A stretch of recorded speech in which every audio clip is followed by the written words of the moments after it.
मंडळी, अजित पवारांच्या हाती राज्याच्या तिजोरीच्या चाव्या आहेत आणि या चाव्यांवरून अजित पवारांवर गेल्या काही दिवसात आरोपांची राळ उडवली जाते। ओबीसींच्या महाज्योतीला निधी देताना अजित पवार दुजाभाव करतायत असा आरोप होतोय।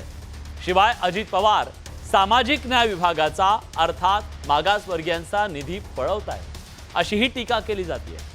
टीका करणारे त्यांच्या मित्रपक्षाचे अर्थात शिवसेनेचे मंत्री आहेत, शिवाय ओबीसी आणि दलित नेते सुद्धा आहेत। या सगळ्यांना अजित पवारांनी प्रत्युत्तर दिले। काही लोक आपली जाणीवपूर्वक बदनामी करत असल्याचं अजित पवार म्हणाले, पण अजित पवारांवर निधीवरून होणारे आरोप काही नवे नाहीये। याआधी त्यांच्यावर अनेक वेळा आरोप झाले। खरं तर अजित पवारांना कायम तिजोरीच्या चाव्या आपल्याकडे हव्या असतात। 11 वर्ष अर्थमंत्री म्हणून त्यांनी चाव्या आपल्या करदोड्याला बांधून ठेवल्या, पण याच चाव्या त्यांच्या बदनामीचं कारण ठरतायत का? 2022 मध्ये शिवसेनेच्या आमदारांनी बंडाचा जेव्हा झेंडा फडकवला, त्याला जी कारणं दिली त्या कारणांपैकी एक कारण अजितदादा त्यांचं अर्थ खातं आणि त्या अर्थ खात्याचा निधी हे होतं। आता पुन्हा तेच आरोप होत आहेत का? शिवसेनेचे आमदार पुन्हा नाराज आहेत का? आता लाडकी बहीण योजनेसाठी निधी पळवापळवीचा जो आरोप होतोय त्यात खरंच तथ्य आहे का? सामाजिक न्याय विभाग आणि आदिवासी विभागाचा निधी लाडकी बहीण योजनेला दिला जातोय हा जो आरोप आहे त्यावर त्यांचं काय म्हणणं? महाज्योतीच्या निधीत कपात केल्यानं ओबीसी विद्यार्थी अडचणीत सापडलेत का? की दादा म्हणतायत तसं केवळ त्यांच्या बदनामीसाठी आरोप केले जात आहेत? तथ्य काय आहे हे समजून घेण्याचा प्रयत्न करूया, पण त्याआधी बघूया या मुद्द्यावरून रंगलेलं हे राजकारण काय। या सगळ्या मुद्द्याची आपल्याला चर्चा करायची आहे, पण यातून काही मूलभूत सवाल निर्माण झाले ज्याची आज आपल्याला चर्चा करायची। हे सवाल कुठले जरा जाणून घेऊया। ज्या प्रश्नांची आपल्याला चर्चा करायची आहे, ओबीसी एससी एसटींचा निधी खरंच पळवला जातोय का आणि मागासवर्गीयांवर अन्याय होतोय का? हा सवाल आज आपल्याला उपस्थित करायचा आहे। आज बडे मुद्देच्या माध्यमातून मागासवर्गीय विद्यार्थ्यांवर अन्याय केला जातोय, त्यांची शिष्यवृत्ती दिली जात नाही अशा प्रकारचा जो आरोप केला जातोय त्यात तथ्य आहे का? त्याची आकडेवारी काही आहे का? संख्येच्या प्रमाणात निधीत खरंच भेदभाव होतोय का? एससी एसटी आणि ओबीसींच्या बद्दल निधीचं समसमान वाटप होत नाहीये का? त्यांच्या लोकसंख्येच्या तुलनेत अजित पवार यांच्यावर वारंवार हे आरोप का होत आहेत? अजित पवार कुठल्याही सरकारमध्ये असतील तर त्यांचे मित्रपक्ष त्यांच्यावर हे आरोप का करतायत याच्याबद्दलची चर्चा आपल्याला करायची आहे। आणि आणखीन एक मुद्दा, अजित पवारांची खरंच या सगळ्यातनं बदनामी होते का आणि ती केली जाते का? हेतू पुरस्सर राजकारण याच्या मागे आहे का? या सगळ्याची चर्चा आपण करूया। या चर्चेत सहभागी होण्यासाठी मान्यवर पाहुणे आपल्या सोबत आहेत। स्टुडिओत माझ्यासोबत ओबीसी नेते प्रकाश शेंडगे जोडले गेलेले आहेत। प्रकाशजी, स्वागत आहे तुमचं। आपल्या सोबत राष्ट्रवादी काँग्रेसचे युवक प्रदेश अध्यक्ष सूरज चव्हाण जोडले गेलेले आहेत। सूरजजी, तुमचंही स्वागत आहे। नमस्कार। आणि शिवसेनेचे प्रवक्ते अरुण सावंत आपल्या सोबत जोडले गेलेले आहेत। अरुणजी, तुमचंही स्वागत आहे। थोड्याच वेळात लक्ष्मण हाके सुद्धा आपल्या सोबत जोडले जातील, पण मी चर्चेची सुरुवात करणार आहे प्रकाश शेंडगे यांच्यापासून। प्रकाशजी, आज तुम्ही एल्गार मेळावा घेतला, तुम्ही राज्याच्या कानाकोपऱ्यात जाणार आहात आणि तुमचं असं म्हणणं आहे की ओबीसी विद्यार्थ्यांवरती अन्याय केला जातोय आणि तुमचा सगळा हा रोख आहे तो अजित पवारांकडे आहे। अजित पवारांनी आज उत्तर दिलं, पण तुमचं काय म्हणणं आहे? नाही, गेल्या अनेक वर्षापासून हा जो विषय आहे, कारण आपण पाहिलं तर जे काही अर्थ खातं जे आहे ते गेल्या अनेक वर्षापासून अजितदादांच्याकडे आहे। बर, त्यामुळे ज्यावेळी हा निधी वाटपाचा प्रश्न निर्माण होतो त्यावेळी नक्कीच अर्थ खात्याचे प्रमुख म्हणून आम्ही अजितदादांनाच हा प्रश्न विचारू शकू किंवा तुम्ही हा निधी वाटप करत असताना तुम्ही समान न्याय देण्याची गोष्ट तुम्ही निवडणुकीमध्ये केली, त्याच्या आधी तुम्ही GR काढले की आम्ही सगळ्या समाजांना आम्ही समान न्याय देणार आहोत। मग ते ओबीसी असतील, भटके विमुक्त असतील, मागासवर्गीय असतील, मराठा समाज असेल, मग त्याच्या संस्था सारथी आहे, महाज्योती आहे, बार्टी आहे, हे सगळं त्यांनी हा शासन निर्णय आहे।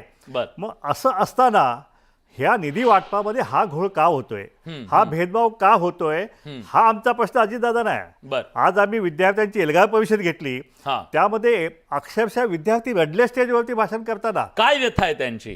काही आकडेवारी देऊ शकाल त्याच्याबद्दलची तुम्ही? त्यांच्या व्यथा ह्या आहेत की जे सारथीच्या जे विद्यार्थी मराठा समाज आहेत त्यांना पूर्ण निधी दिला जातो फेलोशिपचा, नोंदणी केल्यापासून निधी दिला जातो, पण तो ओबीसीना विद्यार्थ्यांना ज्यावेळी निधी द्यायचा प्रसंग येतो त्यावेळी मात्र त्याला अर्धा कट केला जातो, त्याला नोंदणीपासून दिला जात नाही आहे. आणि त्याच्यामुळं कधी कधी मागच्या वेळी तर अजितदादांनी एक अतिशय असं एक स्टेटमेंट केलं होतं वादग्रस्त, की हे फेलोशिप हे करून किंवा PhD करून काय दिवे लावणार आहेत, त्याचासुद्धा फार उद्रेक जो आहे तो ओबीसी समाजामध्ये झाला होता. नंतर दादांनी दिलगिरी व्यक्त केली, तर आम्ही तो विषय पुढे लावून धरला नाही. परंतु आता बेसिक प्रश्न आहे की आपण महाज्योतीला निधी जो दिला, तुम्ही सारथीला दिला, बार्टीला दिला, त्यामध्ये महाज्योती ओबीसीच्या विद्यार्थ्यांना निधी का कमी दिला हा आमचा प्रश्न आहे. ठीक आहे, सूरज चव्हाणजी, भेदभाव केला जातोय असा थेट आरोप आहे,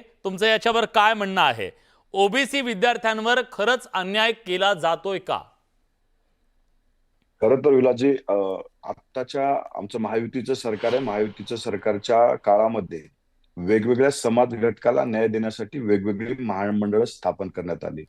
त्या महामंडळाच्या आधारावरती प्रत्येक समाज घटकाला न्याय भेटला पाहिजे यासाठी ती महामंडळं करण्यात आली. आता शेंडगे साहेब जे सांगतायत ते ओबीसीचं बोलताना बोलतायत आणि सांगतात की समाज घटकावरती म्हणजे आमचा निधी नाही भेटला. मी पहिली गोष्ट देतो, प्रत्येक समाज घटकाचं महामंडळ, बार्टी असेल, तार्टी असेल, मारटी असेल, म्हणजे असे वेगवेगळ्या समाज घटकाचे महामंडळ काढून त्यांना न्याय देण्याचं काम सरकारने केलंय. आणि हा एकंदरीत पूर्ण जर निधी पाहिला तर तुम्ही हा सारथीपेक्षा कितीतर पटीने जास्त आहे. म्हणजे ह्याचे त्याचे मी कंपॅरिझन नाही करत. माझा उद्देश हाच आहे की सरकार असं कुठल्याही एका समाज घटकासाठी काम करत नाही, तर सरकार सगळ्या समाज घटकासाठी काम करते, हे सांगायचा माझा उद्देश आहे. एक तरी अजितदादांनी कधी जातीचं राजकारण केलं नाही, कधी नात्यागोत्याचं राजकारण केलं नाही. अजितदादांनी राजकारण केलं ते सर्व समाज घटकाला सोबत घेऊन जाण्याचं. त्यामुळं अजितदादा आता हे जी काही सध्या लोक अजितदादावरती टीका टिप्पणी करतायत, आतापर्यंतचा एक इतिहास राहिलेला आहे की पवारावर टीका केल्यावर प्रसिद्धी भेटते, काही लोकांना आमदारकी भेटलेली आहे. त्यामुळं आपलं राजकीय अस्तित्व टिकावं या उद्देशानं ही टीका टिप्पणी चालू आहे. विलासजी, पहिली गोष्ट मी एक आपल्याला सांगतो, बजेट सादर होण्याच्या आधी त्या बजेटला मंत्रिमंडळाची मान्यता असते. की बजेट सादर करण्याच्या आधी प्रत्येक विभागाचा आढावा घेतला जातो, प्रत्येक विभागाला वार्षिक खर्च कसा किती लागणार याची माहिती दिली जाते, मग ते बजेट सादर केलं जातं. हे मुख्यमंत्र्याच्या, आमचे दुसरे उपमुख्यमंत्री शिंदे साहेबांच्या सर्वांच्या मान्यतेने हे बजेट येत असतं. मग आता मला ह्या लोकांना प्रश्न विचारायचे जे ओबीसी नेते अजितदादावरती प्रश्नचिन्ह उपस्थित करतायत. आज मंत्रिमंडळामध्ये इतके ओबीसी नेते, मग हे सगळे ओबीसीच्या विरोधात, समाजाच्या विरोधात आहेत असं यांना म्हणायचंय का? प्रकाशजी, उत्तर द्या. एक मिनिट त्यांचं म्हणणं घेतो मी, त्यांचं म्हणणं येतो. एक वेगळा मुद्दा पण आहे, तुमचे मित्रपक्ष सुद्धा काय म्हणतात ते पण तुम्हाला ऐकवतो. आपण बजेटचा विषय काढला, ह्याच बजेटमध्ये आपण बघितलं तर मराठा समाजाच्या विद्यार्थ्यांसाठी, युवकांसाठी अण्णासाहेब पाटील महामंडळ जे आहे त्याला 750 कोटीची तुम्ही निधी दिला, पण ओबीसीला फक्त 5 कोटी दिला. 54 कोटी जो समाज आहे त्याला फक्त 5 कोटी, आणि जो 10-12% जे 36% म्हणतात आता जात नाही जनगणनेचं दूध का दूध पाणी होईल, पण त्याला 750 कोटी. हा सरळ अन्याय जो आहे हा बजेटमधला, मी सांगतो हे आकडे बजेटमधले माझे नाही आहेत. आणि भुजबळ साहेबांनी सुद्धा विधानसभेमध्ये हाच प्रश्न विचारला होता की हा निधी तुम्ही ओबीसीला का दिला, का कमी दिला आहे? एवढा म्हणजे फक्त 5 मिनिटं म्हणजे भीक दिल्यासारखं तुम्ही 5 कोटी देताय आणि एका समाजाला 750 कोटी रुपये देताय. हा कुठला सामाजिक न्याय आहे? आणि हे दादांच्या खात्यामध्ये चाललेलं आहे, म्हणून आम्हाला दादांनाच बोलावं लागतं. हे खातं दादाकडे नसतं तर आम्ही दादांना बोललो नसतो. हे बरं, पण ते म्हणतात प्रसिद्धीसाठी हे सगळे आरोप केले जात आहेत. प्रसिद्धी कसली प्रसिद्धी? 750 कोटी तुम्ही मराठा समाजासाठी देताय, त्यांना दिलं पाहिजे. आम्हाला, आम्ही नाही म्हणत नाही, त्यांचा विकास झाला पाहिजे, पण तुम्ही आम्हाला का, आमची ही ओबीसीचे मुलं काय सवतीचे आहेत का?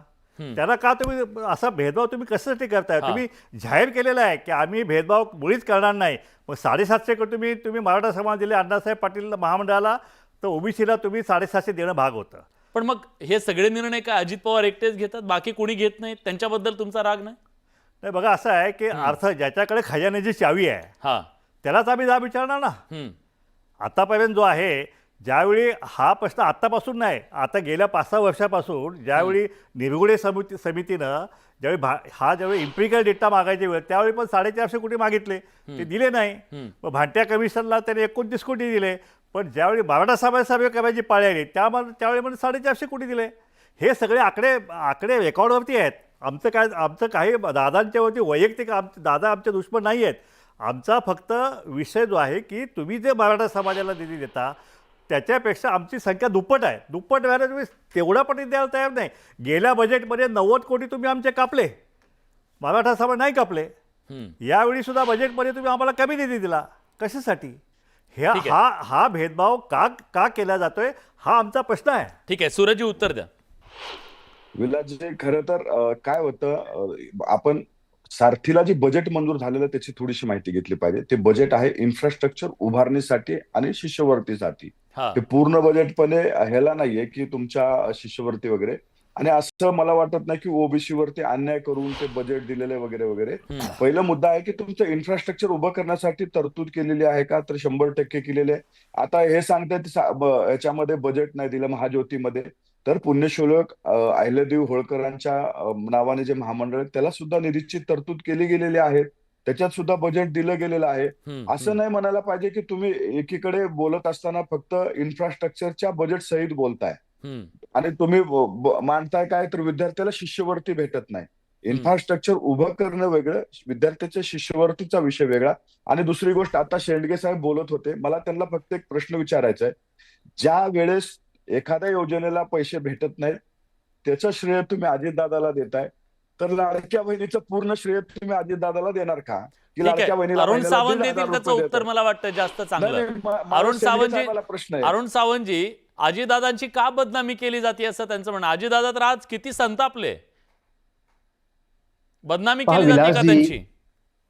विलासजी पहा, अजित पवार साहेब हे सध्या अर्थमंत्री आहेत, फायनान्स मिनिस्टर आहेत ते या राज्याचे. आणि फायनान्स म्हटलं की सर्व त्याचं जे काही वाटप असतं, कोणाला किती जे काही वाटप ठरलं, जसं उदाहरणार्थ आता या महाराष्ट्र राज्याचं या वर्षाचं बजेट जे आहे ते 7,20,000 करोड रुपयांचं आहे. आता या 7,20,000 करोड रुपयांमधून कुठल्या विभागाला किती पैसे द्यायचे खर्च करण्याकरता पुढील वर्षामध्ये हे अगोदरच ठरलेलं आहे. आणि ज्या अर्थी ते अजितदादा वाटप करणार त्या अर्थी बोट हे त्यांच्याकडेच दाखवलं जाणार.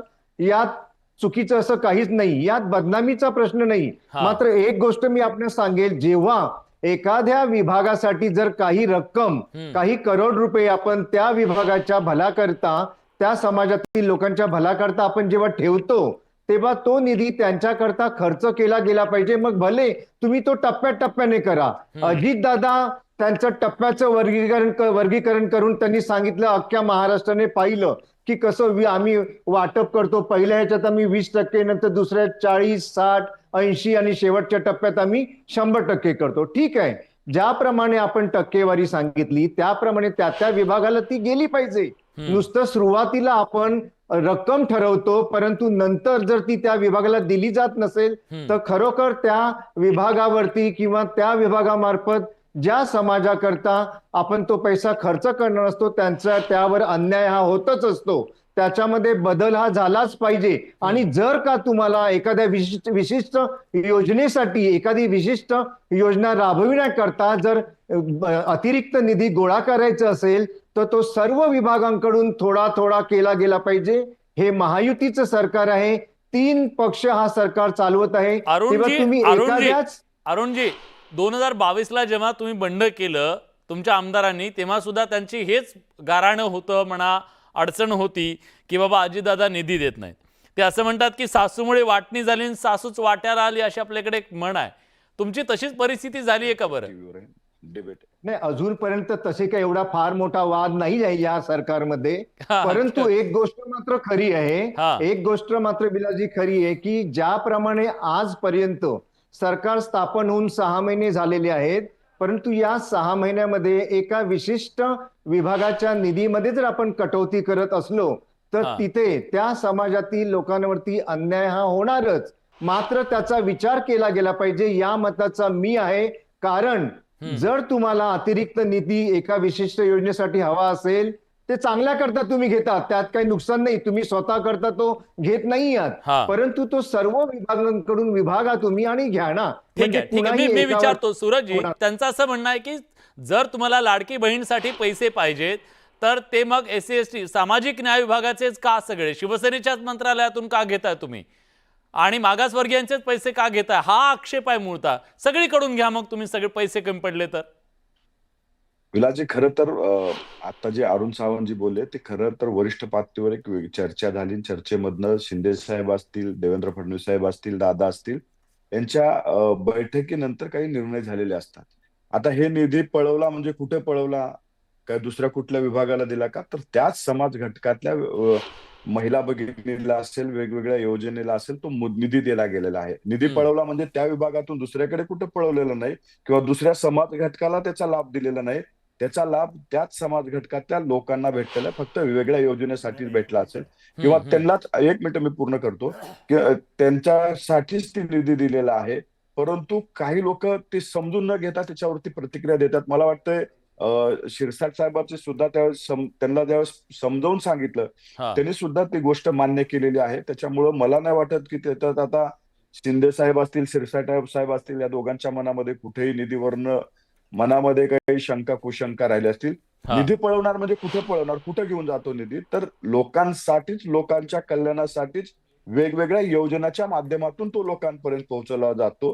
त्यासाठी निधी पळवला म्हणजे काय आम्ही राष्ट्रवादी काँग्रेस पक्षाच्या डोनेट केलं असं थोडंच आहे, असं कुठेही झालेलं नाही. निधी लोकांसाठीच वापरला गेलेला आहे, पण तो वेगळ्या माध्यमातून लोकांपर्यंत पोहोचवला गेलेला आहे. ठीक आहे. ॲडव्होकेट मंगेश ससाणे आपल्यासोबत जोडले गेलेले आहेत. खरं तर ओबीसी विद्यार्थ्यांच्या संदर्भात ते सुद्धा सातत्यानं बोलत आहेत. मंगेशजी, काय नेमकी अडचण आहे आत्ता? का अजित पवारांना टार्गेट केलं जात आहे? अजित पवार भेदभाव करतायत असा जो आरोप केला जातोय. अजितदादा म्हणतायत ही तर बदनामी आहे, ही माझी बदनामी केली जाते. नाही, नक्कीच विलासजी, अजितदादांना का टार्गेट केलं जाते? उगीच कोणी कोणत्याही मंत्र्याला टार्गेट करणार नाही. आता विषय असा आहे की बार्टी, सारथी आणि महाज्योती. बार्टीला एससी समाजाला, कारण की ते शेड्यूल मध्ये असल्यामुळं त्यांना दर दशवार्षिक जनगणनेप्रमाणे त्यांचं जेवढं प्रमाण असतं ज्या त्या राज्यात, त्याप्रमाणे त्यांना फंड अलॉट केंद्राकडून होतो. आपल्या सर्वांच्या माहितीसाठी सांगतो, बार्टीला 21,000 कोटी दरवर्षी निधी केंद्राकडून दिला जातो. राज्य सरकारचा असेल, सामाजिक न्याय विभागाच्या अंतर्गत तो वेगळा. महाज्योतीला 300 कोटी, सारथीला 300 कोटी असं नियोजन असतं. त्याच्यामधून विद्यार्थ्यांच्या स्पर्धा परीक्षा, नेट, सेट, मग एमपीएससी, युपीएससी असेल.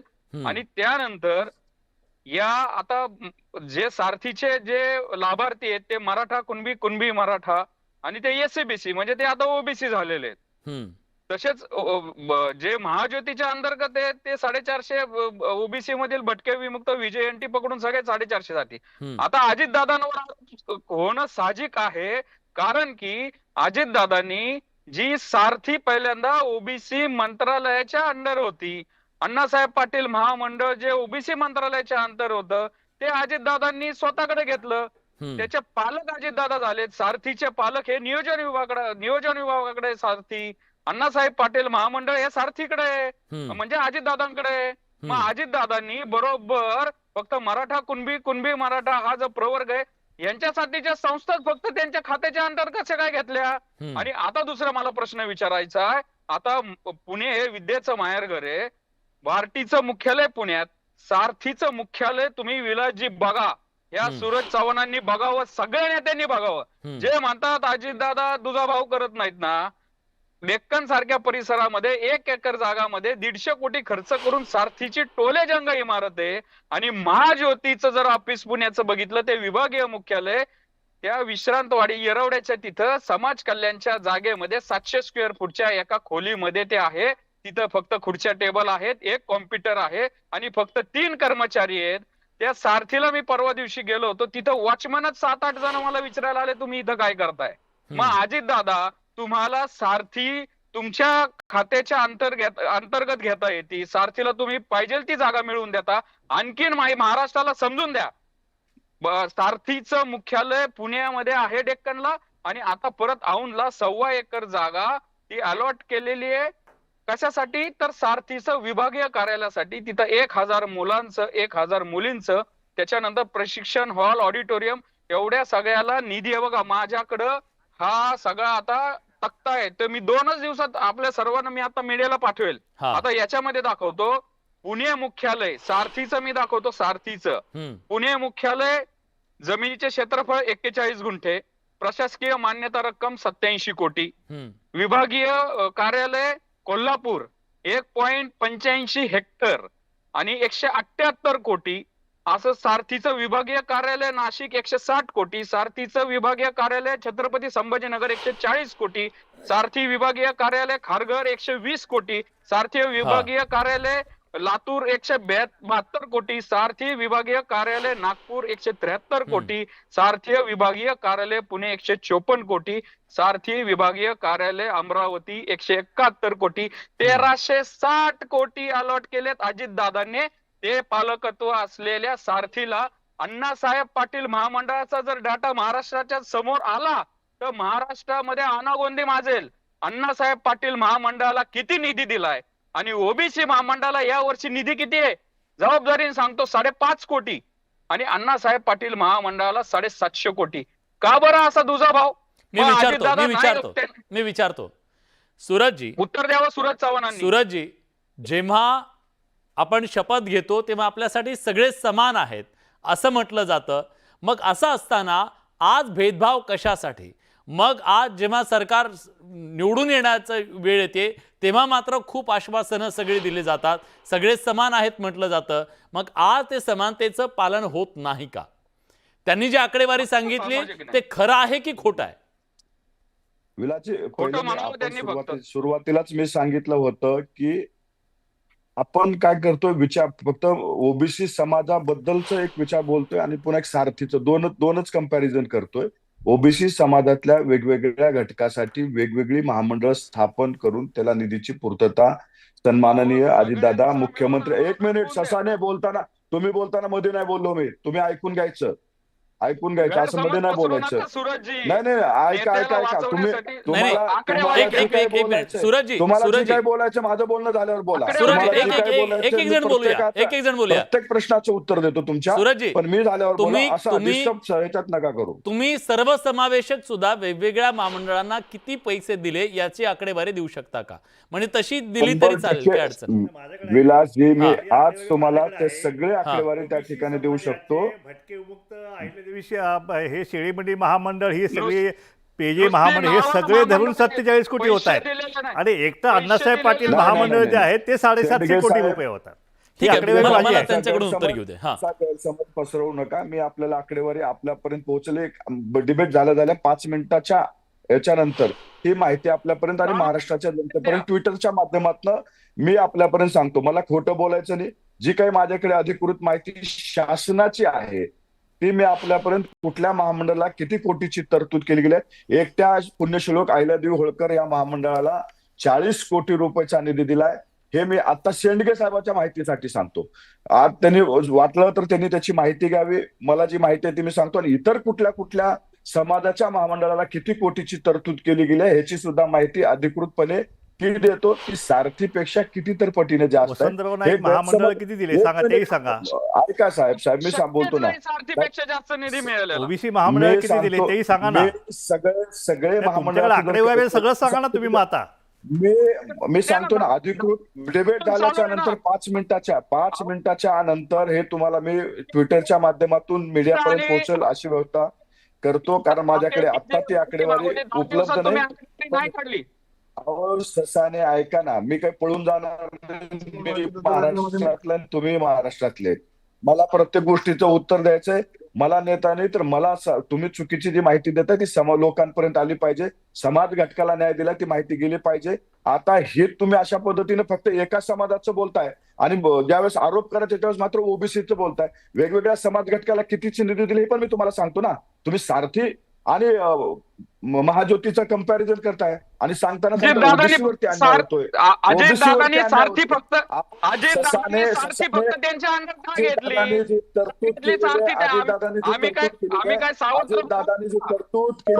अजितदादांनी तरतूद केली इन्फ्रास्ट्रक्चर उभारण्यासाठी केलेले आहे. पाटील महामंडळ का घेतलंय? चुकीची माहिती देऊ नका. ओबीसी साठी स्वतंत्र मंत्रालय आपल्याकडे. ओबीसी साठी नुसतं महामंडळ नाही तर स्वतंत्र मंत्रालय आहे, त्याचे मंत्री स्वतंत्र आहेत. त्याच्यामुळे सूरजजी एक गोष्ट, बाकी सगळ्या गोष्टी आपण बाजूला ठेवूया. राजकीय आरोप प्रत्यारोप. ज्या विद्यार्थ्यांना शिष्यवृत्ती मिळत नाहीये किंवा त्यांची थांबवली गेलेली आहे, ज्यांना अजून मिळालेली नाहीये, त्यांच्या मागे ॲडमिशनवाले ते सगळे लोक दोषा लावत आहेत. अशा परिस्थितीत त्यांना ती शिष्यवृत्ती मिळेल हे तुम्ही सांगाल का? मी राष्ट्रवादी युवक काँग्रेसचा प्रदेशाध्यक्ष म्हणून मी आजच सांगतो की यांचं ज्या विद्यार्थ्यांना शिष्यवृत्ती भेटत नाही, जिथं कुठे काय अन्याय होत असेल ते निवेदन घेऊन आम्ही सरकारच्या तिन्ही नेत्याकडे जाऊ. तिन्ही नेत्याला मुख्यमंत्री असतील, 2 उपमुख्यमंत्री असतील, यांच्याकडे देऊ आणि तात्काळ त्यांना मदत होईल अशी तरतूद करायला लावू. हा विश्वास मी आपल्याला आजच्या बडे मुद्द्याच्या माध्यमातून देतो. नाही सूरज चव्हाणजी, आपण एक इन्फ्रास्ट्रक्चरचा मुद्दा काढला की मराठा समाजाच्या महामंडळांना किंवा सारथीला जास्त निधी अधिक दिला कारण त्याला इन्फ्रास्ट्रक्चरवरती खर्च केला. मग मराठा समाजाच्या विद्यार्थ्यांनाच इन्फ्रास्ट्रक्चर लागतं का? ओबीसीच्या विद्यार्थ्यांना इन्फ्रास्ट्रक्चर लागत नाही का? तो खर्च कुणी करायचा? विदाऊट इन्फ्रास्ट्रक्चर ओबीसी विद्यार्थ्यांना तुम्ही कसं न्याय देऊ शकाल? इन्फ्रास्ट्रक्चर नावाखाली हा जर पैसे जर पळवणार असाल तर ते कुणालाही मान्य होणार नाही ना, मग आरोप होणारच.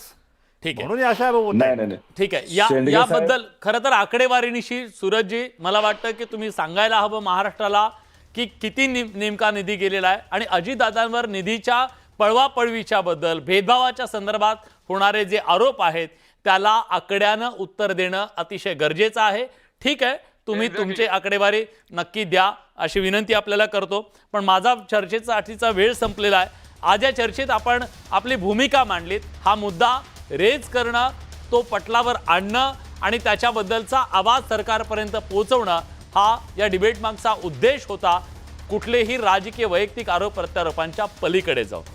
या चर्चेत आपण सगळेजण आलात, आपली भूमिका मांडलीत, त्याबद्दल सगळ्यांचे आभार. पण प्रेक्षकांना काय वाटतंय जाणून घेऊया. प्रेक्षकांचं मत काय या मुद्द्याबद्दलचं? निधीच्या मुद्द्यावरून अजित पवारांची बदनामी केली जाते असं जे अजित पवार म्हणतायत त्यात तथ्य आहे का? 65% लोकांना होय वाटतंय, 35% लोकांना नाही असं वाटतंय. पण या सगळ्या मुद्द्याचं राजकारण महाराष्ट्रात सुरू आहे. आरोप प्रत्यारोप सुरू आहेत आणि या आरोप प्रत्यारोपातून कुठलाही दुजाभाव जनतेवर होऊ नये या अपेक्षेसह बडे मुद्देत आपण इथेच थांबतोय. धन्यवाद.